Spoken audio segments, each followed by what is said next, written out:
حدود 5 سال میشه که با همین نیال و گل و گلکاری و بینه شوق و علاقه پیدا کردیم. امسال هم زیاد جنس خرید کردیم، مثلا از بادام گرفته، توت گرفته و انار و شفتالو و زردالو و چیزایی که مثلا در نیمروز همیشه مردم تقاضا داشته از چیزا خریداری کردیم آوردیم. از کدام؟ از ولایت‌های هرات آوردیم، از فرا آوردیم، از هلمند و از کردار، حتی از جلال آباد، پرتغال، مالتا و اینا، لیمبو، نارنج این چیزا آوردیم. گلای کاغذی اینجا خوب فروشات داشته، گل کاغذی آوردیم و تاک و انگور و این چیزا. بالاخره امسال باز متاسفانه که سر وقت که دیدیم که بسیار باران چیزی هم بود، تقاضای مردم هم از این یار چیزا زیاد داشتن، ولی متاسفانه که او ناومد داخل شهر نیمروز آب خوردن هم پیدا نمیشه. خود دریای هلمند هم خشک است و کانال نار لشکری میگه این هم او نداره. مردم با حسابی ها مشکلات بسیار زیاد داره.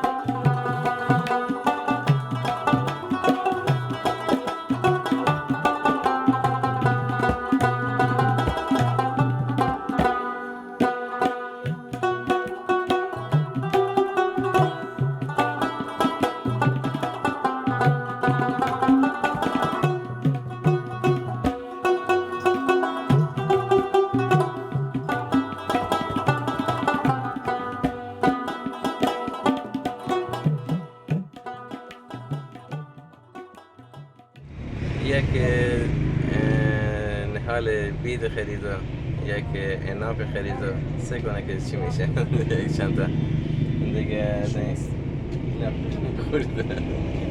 آب دارین داخل خانه؟ آب نخیر، آب خریداری میکنیم. متاسفانه ولایت مشما خیلی گرونه، خیلی به اندازه گران شده، انتقال از این سخته دیگه. تاکل به خدا سعی میکنیم چی میشه. که اسپارتاک میگه باشد تاکای میشه سفید و لفچه سر سرواری و اینا جور میشه. بالاخره فروشات فقط سر هوا است که هم نباشه، مشکل است. مردم ها باز میخره، روز یک دادانه 20 دانه پخته میشه میبره به خانه خود.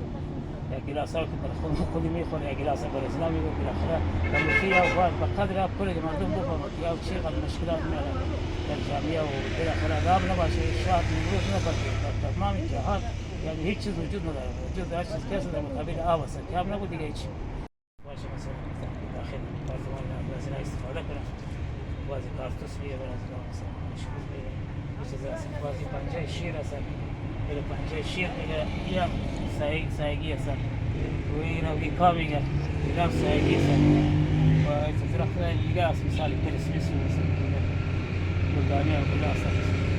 همین چیزا دیگه روشت همین خوب است نسبتا به دیگه چیزا که است. اینا داخل ساختمان‌ها و سایه و جای چی کسه آب مثلا کم مصرف داره میبره مردم دانه و سیگار. آژانس خبری پژواک، انعکاس دهنده حقایق.